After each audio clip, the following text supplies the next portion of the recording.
Can I now request Professor Dato Dr. Jayles Yeoh to take about 8 to 10 minutes to talk about his views on making it Asia as an education hub, right? Professor Yeoh? I think you're muted. I can't hear you. Okay, thank you. I will thank you, Prof. I will need to share my screen. Thank you, the organizers. Over the 2 days, I must acknowledge that I have been listening to more than 50 eminent speakers from 6 nations for their sharing. The question is Asia ready to be the global education hub? Indeed, I have learned over the 2 days so much from the people around the world, especially from eminent speakers from India. Today, we are living in a world driven by e-commerce, and it cannot be denied that this is the impetus of growth. This is a fact. The Chinese consumers' taste and habits is taking the lead. This is another undeniable fact. Let's learn from what is happening around the world. For me, while much have been articulated by many educationists about education, today education is not the same as it was. It can no longer be for education's sake. Be it educational goals that are about hybrid learning, distant learning, remote learning, online learning. We are all driven and shaped by the future of jobs. The future of jobs, as we all know, are driven by economic activities. All future wealth are going to be created by technological-driven businesses. Blue eyes, idealistic educationists, whether they are from the West or from the East, cannot be stubborn about this anymore. It is about the future. Those who still believe that universities are for the elite only are definitely wrong. Education at its highest attainment is for everyone in the world, the 7 billion people that are living in this world. What then is quality education? Much has been shared, much has been written, journals, research, and so on. Our current Western benchmark of tertiary education institution, in tandem with the exponential growth that is growing in Asia, particularly in India and China. Why are we still looking at this ranking?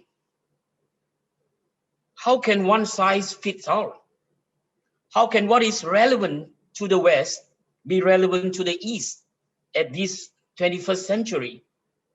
Learn from what's happening today in the United States as we speak and compare from what's booming in Asia, in India, in China, in ASEAN, in Russia.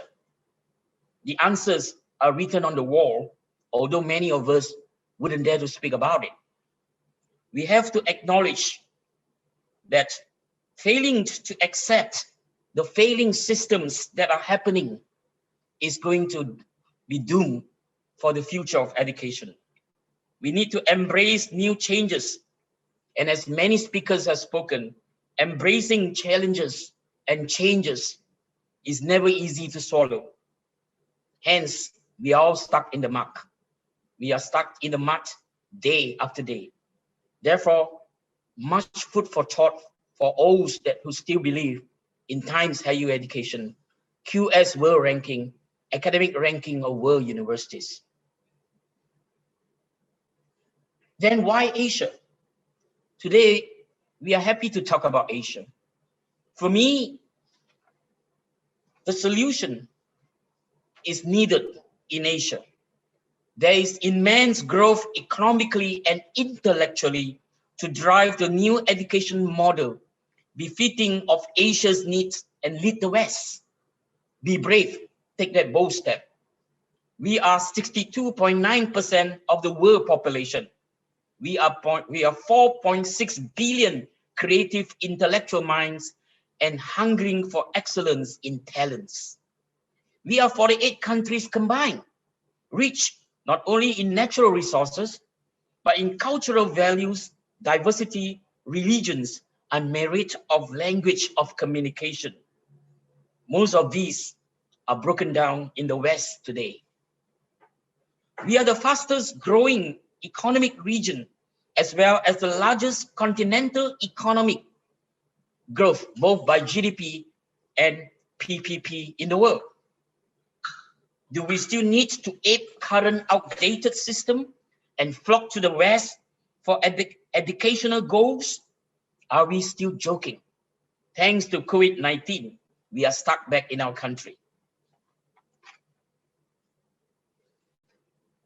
Are we ready as an education hub? We have been talking about education hub. Aren't we designated regions that can enhance competitiveness?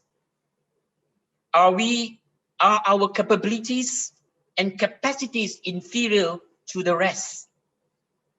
Are we not already a context for knowledge production and innovation through education and training? Definitely we are.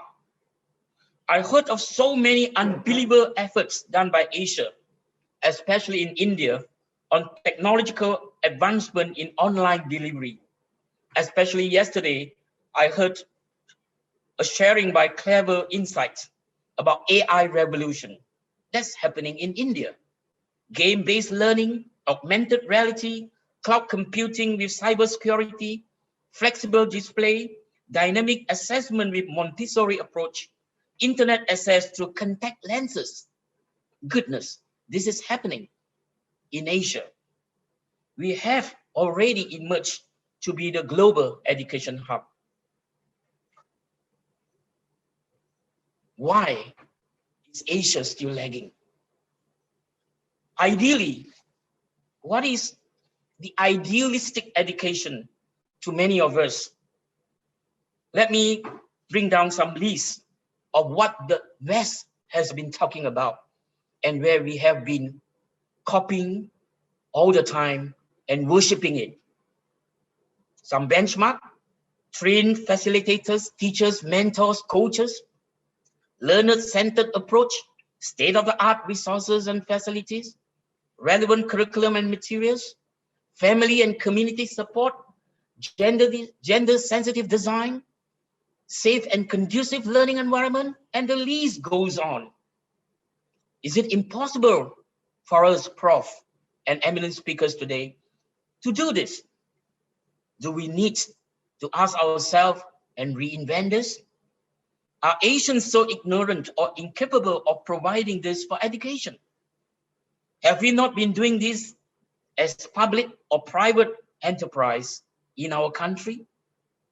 Yes, we have been doing this for many years. In Malaysia, we have been doing it for more than 30 to 40 years, ever since we achieved independence. But one thing for sure, we are often impeded by the lack of political will of our political leaders. I'm afraid I need to say that openly today. Sadly, politicians are selfish beings who only care that they remain in power. It is happening everywhere in the world. They dictate education system that ruin the future of education of our future children. And yet, we as enterprise and educationists could not do anything about it. And that's why we are still stuck today.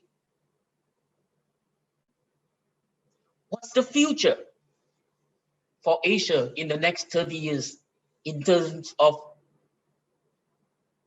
encouraging the innovation of education?